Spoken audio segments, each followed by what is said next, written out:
It's a classic case of whodunit.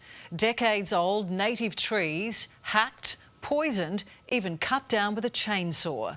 Now the hunt is on to find those responsible. The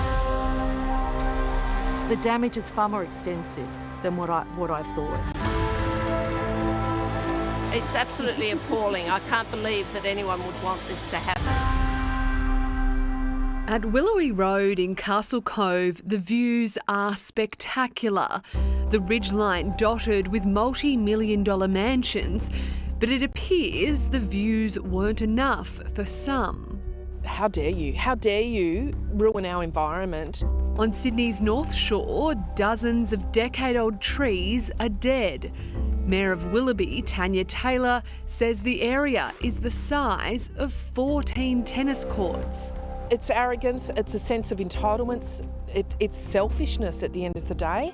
Every pink ribbon is a dead tree, hacked at, poisoned, some even cut down with a chainsaw. The council believes it happened over a month, yet no one said a word.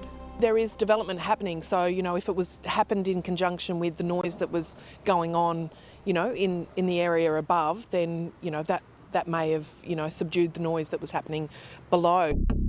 Since the trees made headlines, the news has gone global, but still no one in the wealthy waterfront enclave has come forward, although there was some evidence left behind at the scene. The penalty is $1.1 million for an individual, which sounds substantial but potentially not enough. The fine only is not going to necessarily deter when you think about the money that can be made in gaining a greater view. Kelly lives around the corner. What was your reaction when you saw the tree vandalism? Oh, heartbreak. And I actually had to come down here because I couldn't believe it. She was shocked at how big an area was destroyed in a suburb where there's plenty of people around. Are you surprised that this happened and no one apparently noticed? I don't believe that no one noticed. If you actually look at the damage, you realise, there's definitely chainsaws that have been used. Tony and her friends walk along the picturesque road frequently. Now the treetops are filled with dead and dying leaves. There's something fishy going on. But there's something really wrong with the legislation that people actually need to be caught in the act of doing this sort of destruction. The two multi-million-dollar houses directly opposite the vandalism are being redeveloped. So we asked one of the site managers his thoughts. Were you here when the trees got poisoned? To be honest, when I see this, very sad. Yeah? Very sad. If I know who did this, I definitely call.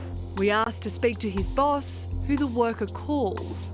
Oh, his name is Michael. Oh, let me try my call my boss. Yeah. But suddenly he went shy. You better just give him a call directly. So we did. Hello, is that Michael? Hello? He hung up. The mystery deepens. But Castle Cove isn't an isolated case. Tree vandalism is becoming a growing concern for councils. Here in Fairlight in Sydney's leafy northern beaches, 2 trees were vandalised recently, with the council still on the hunt for those responsible. A $10,000 award is on offer to catch the Castle Cove culprits. Mayor Taylor wants to see tougher punishments too, even jail time for those responsible. We're willing and really keen to work with other councils to advocate to state government for higher penalties to ensure that this doesn't happen again. We don't want to set a precedent here.